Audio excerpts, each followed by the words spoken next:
আসসালামু আলাইকুম। কারিগরি এক্সপার্ট স্মার্ট লার্নিং সেন্টারে তোমাদের সবাইকে স্বাগতম। আশা করতেছি সবাই অনেক অনেক ভালো আছো। এখন আমি আলোচনা করব বার্নৌলির সূত্রের প্রমাণ। ঠিক আছে, তো এই প্রমাণটা তোমাদের পরীক্ষার জন্য খুবই গুরুত্বপূর্ণ। তো চলো আমরা ক্লাসটা শুরু করি। তার আগে তোমরা যারা আমাদের চ্যানেলে নতুন আছো অবশ্যই চ্যানেলটা সাবস্ক্রাইব করো এবং ভিডিওতে লাইক দিয়ে অবশ্যই ভিডিওটা তোমাদের ইনস্টিটিউটের গ্রুপে শেয়ার করো। ঠিক আছে, তাহলে চলো আমাদের বার্নৌলির সূত্রের প্রমাণটা আমরা কিভাবে করব দেখে নিই। তো প্রমাণটা যেহেতু অনেক বড় এবং অনেক কিছু লেখালেখি আছে এখানে, তো আমি ক্লাসটা একটু শর্ট করার জন্য আগেই সবকিছু আমি এখানে প্রিন্ট করে নিছি। ঠিক আছে, আমি জাস্ট তোমাদের ধাপে ধাপে এখন বুঝাই দেবো শুধু। তো দেখো, আমাদের আগে বার্নৌলির সূত্রের প্রমাণটা বোঝার আগে দেখো আমরা একটু এই জায়গার একটু পাইপ বা তোমার চিত্রটা বোঝার চেষ্টা করি।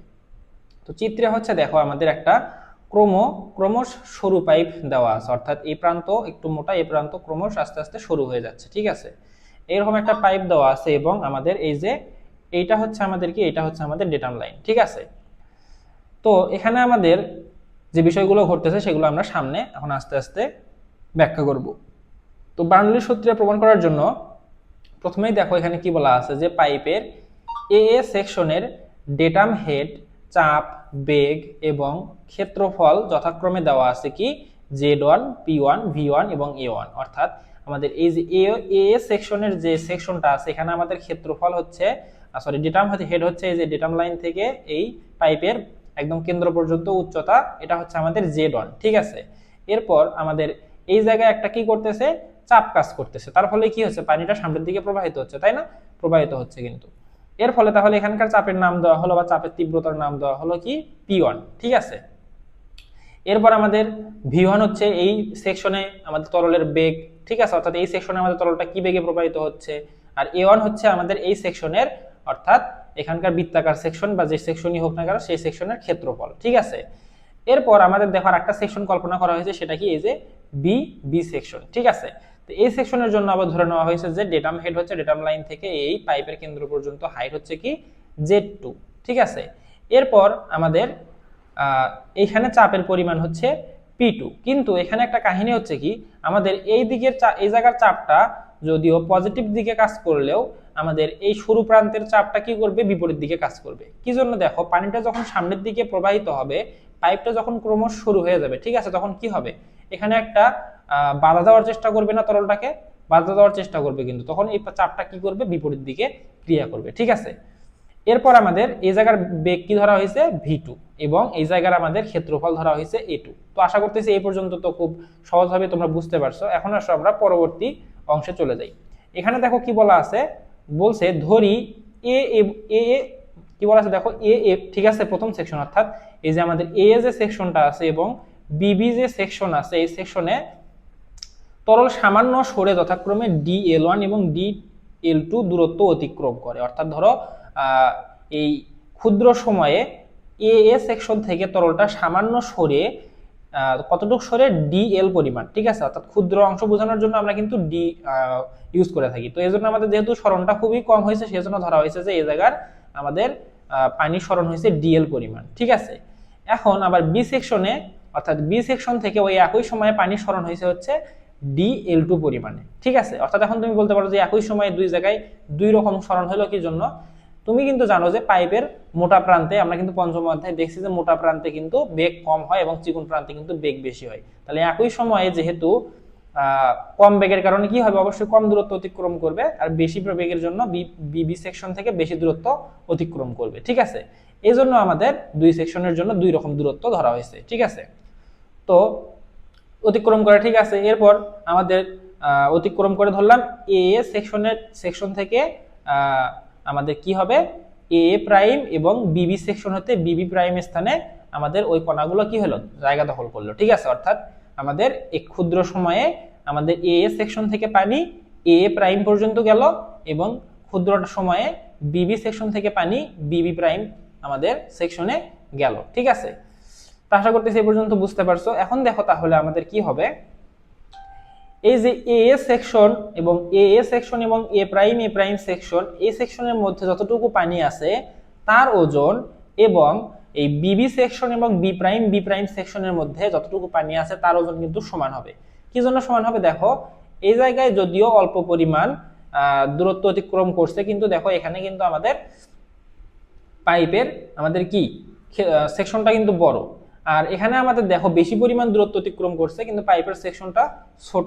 তাহলে এখানে বেশি পরিমাণ দূরত্ব অতিক্রম করছে এবং সেকশন ছোট, এর ফলে যে পরিমাণ তরল এর ভিতরে জমা হবে এখানে কম পরিমাণ দূরত্ব অতিক্রম করে, সেকশন যেহেতু বড় সেজন্য এখানে আমাদের ওই সম পরিমাণ তরলই পাওয়া যাবে। ঠিক আছে, তো আশা করতেছি বুঝতে পারছো। এই ক্ষেত্রে আমাদের এখানে হচ্ছে অতিক্রান্ত দূরত্ব কম, সেকশন বড়, এক্ষেত্রে অতিক্রান্ত দূরত্ব বেশি, সেকশন ছোট। তো সেই ক্ষেত্রে আমাদের দুইটার গুণফল আমাদের অর্থাৎ পানির যে আমাদের পরিমাণটা হবে সেটা এই দুই সেকশনের মধ্যে কি হবে, আমাদের সমানই হবে।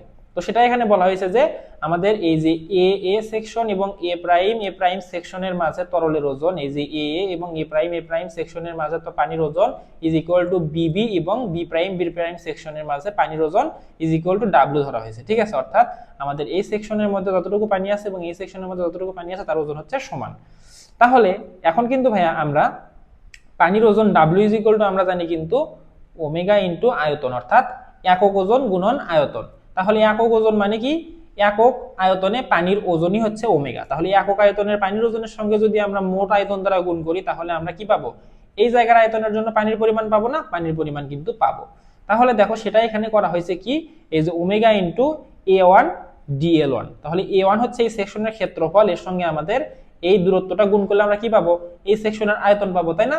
তাহলে এই আয়তনের সঙ্গে ওমেগা গুণ করে আমরা এ এবং এ প্রাইম সেকশনের মাঝে পানির ওজন পাইলাম, এবং আমাদের এই যে বিবি এবং বি প্রাইম সেকশনের মাঝে যে পানি আছে সেটার জন্য পাবো কি, ওমেগা তো কি হবে, সেমি হবে, কারণ কি তরল তো একই, তাই না? তাহলে ওমেগা সেমি থাকবে, জাস্ট এখানে পরিবর্তন হবে কি A2 এবং DL2। ঠিক আছে, তাহলে আমাদের এখানে কিভাবে পানির ওজন পাইলাম, আমরা জানি পানির ওজন W is equal two omega into আয়তন অর্থাৎ একক ওজন ইন্টু হচ্ছে আমাদের আয়তন গুণ করলে আমরা মোট ওজন পাবো অতটুকু আয়তনের জন্য। তাহলে এই জন্য আমাদের এই জায়গার আয়তন হচ্ছে A ইন্টু DL1, এর সঙ্গে আমাদের ওমেগা গুণ, তাহলে আমরা এই সেকশনের জন্য পানির পরিমাণ পাইলাম বা পানির ওজন পাইলাম। আর বিবি এবং বি প্রাইম সেকশনের জন্য পানির ওজন কি হবে, ওমেগা দুইটার জন্য সেমই হবে যেহেতু তরল পদার্থ সেম, শুধু এখানে কি হচ্ছে এই জায়গার ক্ষেত্রফল হচ্ছে A2 এবং এখান থেকে এখানে ডিসটেন্স হচ্ছে DL2। ঠিক আছে, তাহলে A2 এবং DL2 গুণ করলে আমরা এই সেকশনের আয়তন পাচ্ছি। ঠিক আছে, তাহলে তার সঙ্গে ওমেগা গুণ করলে এই সেকশনের পানির ওজন পাচ্ছি। তাহলে সেটাই আমরা বলছি যে W ইজ ইকুয়াল টু এই সেকশনের পানির ওজন ইজ ইকুয়াল টু এই সেকশনের পানির ওজন। ঠিক আছে, তাহলে দুই সেকশনের পানির ওজন সমান। তাহলে এই ক্ষেত্রে এখন দেখো আমরা কি করব, প্রথমে এই দুইটা অংশের মধ্যে সম্পর্ক স্থাপন করব। ঠিক আছে, যেহেতু W ইজ ইকুয়াল টু আমরা কি লিখতে পারবো, ওমেগা A1 del1। তাহলে সেক্ষেত্রে আমরা কি করতে পারি, দেখো তো এই ওমেগাটাকে আমরা কি করব, এই পাশে যদি পার করে দেই তাহলে W divided by omega is equal to লেখা যাবে কি, এই পাশে থাকবে হচ্ছে A1 DL1। ঠিক আছে, এটা আমরা 1 নম্বর সমীকরণ দিলাম। এরপর এই W এবং এই 2 নম্বর অংশের মধ্যে যখন সম্পর্ক স্থাপন করব তখন কি হবে, দেখো জাস্ট এই যে এখান থেকে ওমেগাটাকে পার করে দেব, তাহলে লেখা যাবে কি A2 DL2।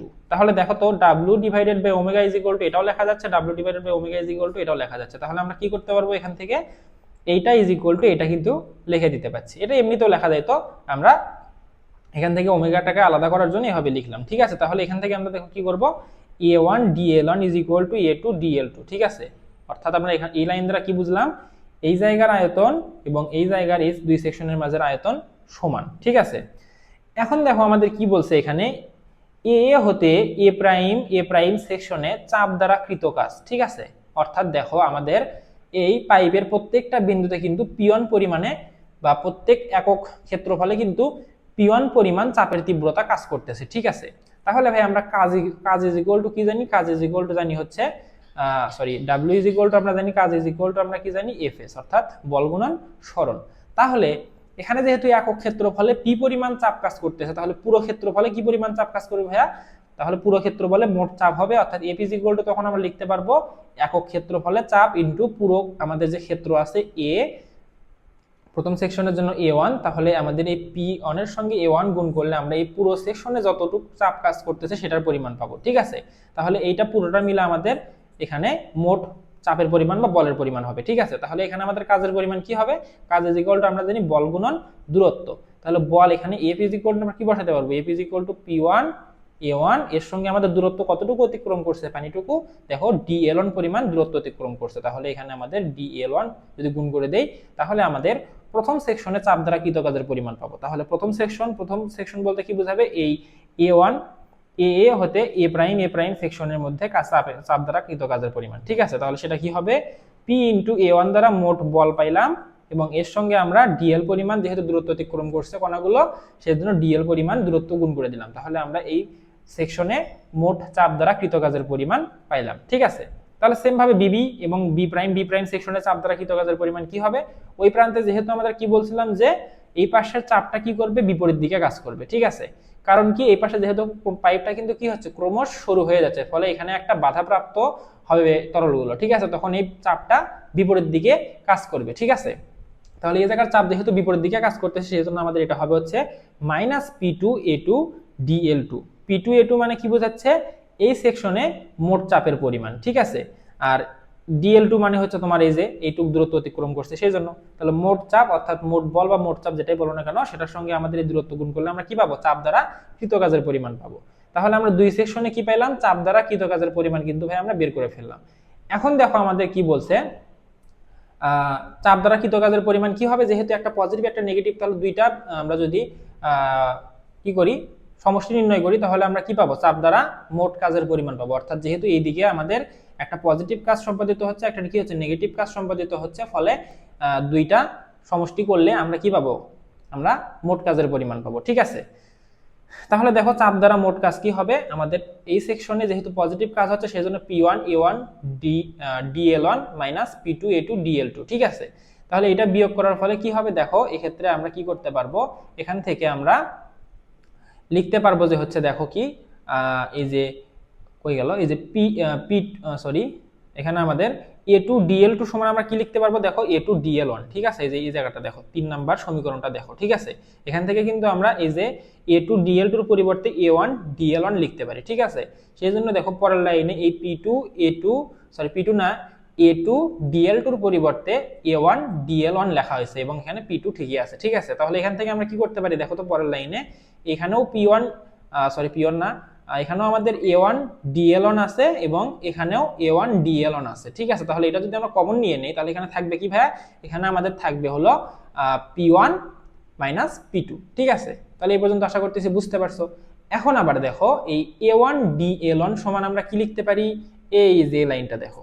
ঠিক আছে, A1 DL1 is equal to W divided by omega আমরা লিখতে পারি, তাহলে সেখান থেকে এই যে A1 DL1 is equal to W divided by omega আমি এখানে লিখে দিলাম। ঠিক আছে, এরপর আমরা কি করলাম, দেখো এই যে জাস্ট কি করলাম, এই যে P1 মাইনাস P2 দিয়ে উপরে গুণ করে দিলাম W এর সঙ্গে এবং নিচে হচ্ছে আমাদের ওমেগা রেখে দিলাম এবং এটাকে আমরা দিলাম 4 নাম্বার সমীকরণ। তো আশা করতেছি এই পর্যন্ত একদম তোমাদের কোনো সমস্যা ছাড়া তোমরা ক্লিয়ার আছো। ঠিক আছে, এখন আসো আমাদের এখানে দেখো কি বলা আছে, স্থিতিশক্তির অপচয়।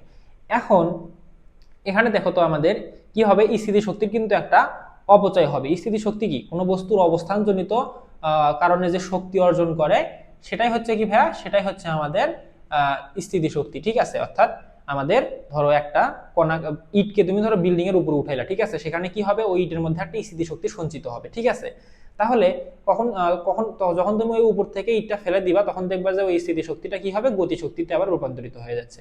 তো এখানেও এরকম কণাটা যখন দেখো সামনের দিকে প্রবাহিত হচ্ছে তখন এখানে একটা কি হবে, স্থিতিশক্তির অপচয় হবে। ঠিক আছে, তো সেই অপচয়টা আমরা এখান থেকে বার করব। তো প্রথম প্রান্তের জন্য দেখো তো আমাদের স্থিতিশক্তি কি হবে, যেহেতু আমাদের এখানে হাইট হচ্ছে কতটুকু, হাইট হচ্ছে আমাদের ডেটাম থেকে Z1 পরিমাণে আর দ্বিতীয় সেকশনে হচ্ছে Z2 পরিমাণে। ঠিক আছে, তাহলে প্রথম সেকশনের জন্য আমরা জানি স্থিতিশক্তির যে আমাদের সাধারণ সমীকরণ বা সাধারণ সূত্র সেটা হচ্ছে কি mgh। তাহলে প্রথম সেকশনের জন্য h1 ধরলাম এবং দ্বিতীয় সেকশনের জন্য যেহেতু আমরা অপচয়টা বার করব তাহলে দ্বিতীয় সেকশনেরটা কি করব, বাদ দিয়ে দিব, তাহলে mgh2। তাহলে এখানে দেখো তো h1 এর পরিবর্তে আমরা এখানে কি লিখতে পারি, z1, যেহেতু আমাদের এখানে হাইটটা কি z1 পরিমাণে, এখানে হচ্ছে z2 পরিমাণে। ঠিক আছে, তাহলে h এর পরিবর্তে আমরা পরের লাইনে এখানে কি করলাম, z1 বসালাম, এখানে z2 বসালাম। এখন তোমরা এখানে দেখো m এর পরিবর্তে কিন্তু w ডিভাইডেড বাই g লেখা হয়েছে। এটা আবার কিভাবে লেখা হলো, এটা দেখো আমরা কি জানি w ইজ ইকুয়াল টু আমরা কি জানি mg, তাই না, m ইনটু g। তাহলে দেখো তো m ইজ ইকুয়াল টু কি লেখা যাবে, w ডিভাইডেড বাই g লেখা যাবে না ভাইয়া, w ডিভাইডেড বাই g কিন্তু লেখা যাবে। তাহলে সেই জন্য m এর পরিবর্তে w ডিভাইডেড বাই g লেখা হলো, এখানেও w ডিভাইডেড বাই g লেখা হলো। এখন এই যে নিচে এই যে উপরে দুইটা জি কেটে যায় না, কেটে যায় কিন্তু, তাহলে সেটাই কিন্তু পরের লাইনে করা হয়েছে কি, দেখো এখান থেকে এই যে কেটে যায়, এখানে শুধু থাকে wz1, এখানে থাকে wz2, তাই তো।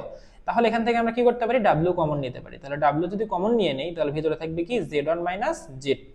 ওকে, তো আশা করতেছি এই পর্যন্ত বুঝতে পারছো।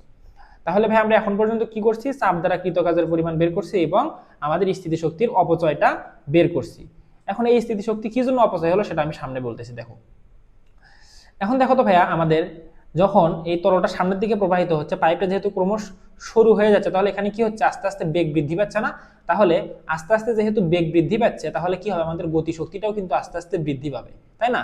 আমরা গতিশক্তি ইজ ইকুয়াল টু কি জানি, আমাদের গতির কারণে যে শক্তির সৃষ্টি হয় সেটাই কি, গতিশক্তি। তাহলে বেগ বৃদ্ধি পেলে কি হবে, অবশ্যই গতিশক্তি বৃদ্ধি পাবে, তাই না?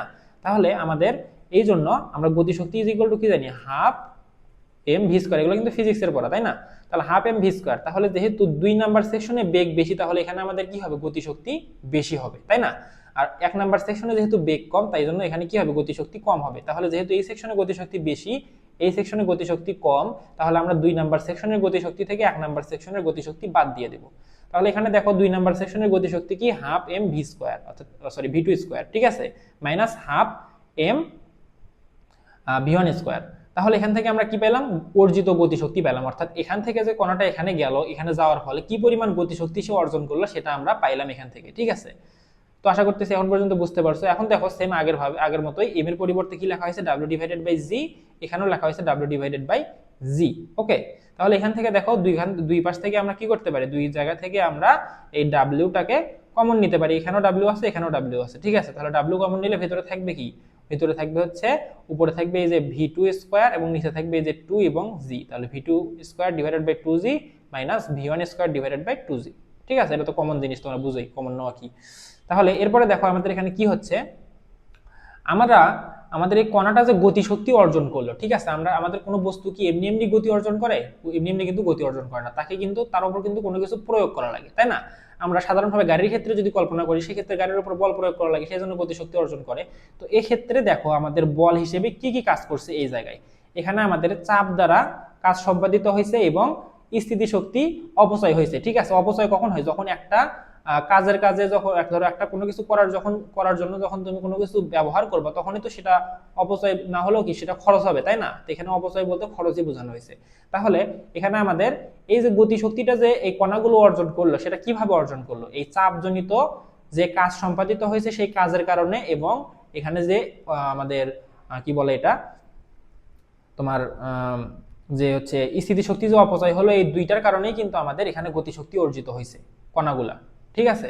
তাহলে আমাদের অর্জিত গতিশক্তি ইজ ইকুয়াল টু কি হবে, স্থিতিশক্তির অপচয় প্লাস চাপ দ্বারা কৃত কাজ, এই দুইটার সমন্বয়, অর্থাৎ এই দুইটার কারণেই কিন্তু কণাগুলো কি হয়েছে, গতিশক্তি অর্জন করছে, তাই না? আশা করতেছি বুঝতে পারছো। তাহলে এখন দেখো তো আমরা কি করতে পারবো, অর্জিত গতিশক্তি ইজ ইকুয়াল টু কি, ডাব্লিউ, এই যে আমরা জাস্ট এখানে মানগুলো যেগুলো পাইছিলাম সেগুলো এখানে বসাই দেবো, ডাব্লিউ v two square divided by 2জি মাইনাস ডাব্লিউ v one square divided by 2জি, ঠিক আছে? ইজ ইকুয়াল টু আমরা কি লিখতে পারবো, স্থিতিশক্তির অপচয় আমরা কি পাইছিলাম ভাই, দেখো তো W into Z1 minus Z2, তাহলে W into Z1 minus Z2, ঠিক আছে? দেখো এখানেও কিন্তু ঠিকই আছে।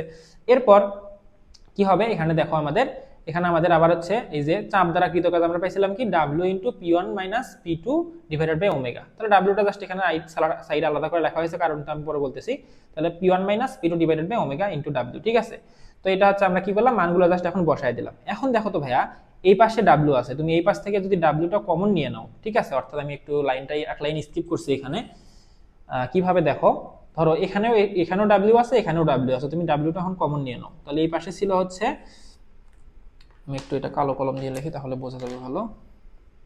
এই পাশে ছিল হচ্ছে ডাব্লিউ v two square divided by 2জি minus v one square divided by 2জি, ঠিক আছে? ইজ ইকুয়াল টু আমরা লিখতে পারবো কি ভাই, দেখো তো এখান থেকে যদি আমরা ডাব্লিউ কমন নিয়ে নেই, এখান থেকে যদি ডাব্লিউ কমন নিয়ে নেই, তাহলে আমরা লিখতে পারবো Z1 মাইনাস Z2, তারপর আমাদের এখানে প্লাস ছিল, তাহলে plus P1 divided by omega, তারপর আমরা লিখতে পারবো minus P2 divided by omega, ঠিক আছে? এটাকে আমরা লিখতে পারি, এটা কিন্তু আমরা লিখতে পারি, তাই না? এই যে P1 দেখো, P1 minus P2 divided by omega, এই লাইনটা কি ভেঙে কিন্তু আমরা এভাবে লিখতে পারি, P1 divided by omega minus P2 divided by omega. তুমি এটা যদি লসাগু করো আবার, তাহলে তুমি এই যে এই লাইনটাই পাবা, ঠিক আছে? সেটা জাস্ট আমি একবার এখানে ভেঙে লিখলাম। এখন দেখো তো এই পাশের এই ডাব্লিউ আর এই পাশের এই ডাব্লিউ আমরা কি করতে পারি, কেটে দিতে পারি। কারণ এটা যদি তুমি এই পাশে পার করে দাও তাহলে কি হবে, এই পাশে যে এটা ভাগ হয়ে যাবে এর সঙ্গে, কারণ এই পাশে গুণ ছিল। তাহলে এই ডাব্লিউ ডাব্লিউ কেটে গেল, শুধু এই পাশে থাকলো কি, এই যে পরের লাইনটা দেখো, এই পাশে থাকবে হচ্ছে v two square divided by 2g minus v one square divided by 2g, ঠিক আছে, is equal two z1 minus z2 এখানকার, আর এখানকার আমাদের p1 divided by omega minus p2 divided by omega. এখন জাস্ট আমাদের লাইনটা জাস্ট কি করতে হবে, সাজায় লিখতে হবে। দেখো আমাদের এই পাশে পজিটিভ কি কি আছে, ভি2 পজিটিভ আছে, তাহলে আমরা কি করব, এই পাশ থেকে কি করব, ভি1 গুলোকে ওই পাশে পার করে দিব। তাহলে দেখো তো আমরা যদি ভি1 গুলোকে ওই পাশে পার করে দেই তাহলে কি কি পাচ্ছি, ভি1 গুলোকে পার করে দিলে আমরা পরের লাইনটা পাবো, অর্থাৎ আমি এখানেও এক লাইন স্কিপ করা হয়েছে, আমি এটা এখানে লিখতেছি, ঠিক আছে।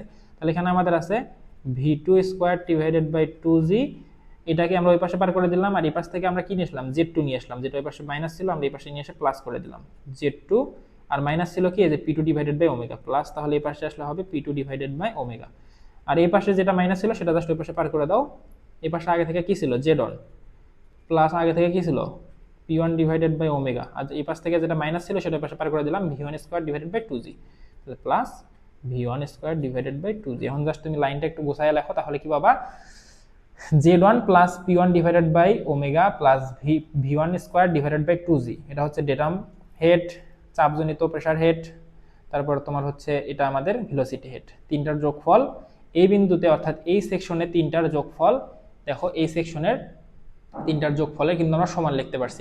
এটাই কিন্তু আমরা বার্নৌলির সূত্রে দেখছিলাম যে যে কোনো জায়গার প্রত্যেকটা কণার কি হবে, আমাদের মোট হেড সমান হবে, সেটাই কিন্তু আমরা প্রমাণ করলাম। দেখো সবগুলো, তুমি যদি এখানে আরো অনেকগুলো সেকশন নিয়ে কল্পনা করে তুমি যদি আরো প্রমাণ করো তাহলে দেখবে যে সবগুলো সেকশনেই সেম আসবে। ধরো আরো একটা তোমরা সেকশন যদি এখানে কল্পনা করো, সেক্ষেত্রে কি আসতো, z3 plus p3 divided by omega plus v3 square divided by 2g আসতো, ঠিক আছে। অর্থাৎ তুমি যতগুলো বিন্দু কল্পনা করো না কেন সবগুলোর ক্ষেত্রে মোট হেড কি পাবা, সমান পাবা, এটাই কিন্তু আমরা প্রমাণ করলাম, ঠিক আছে। তো আশা করতেছি তোমরা প্রমাণটা বুঝতে পারছো।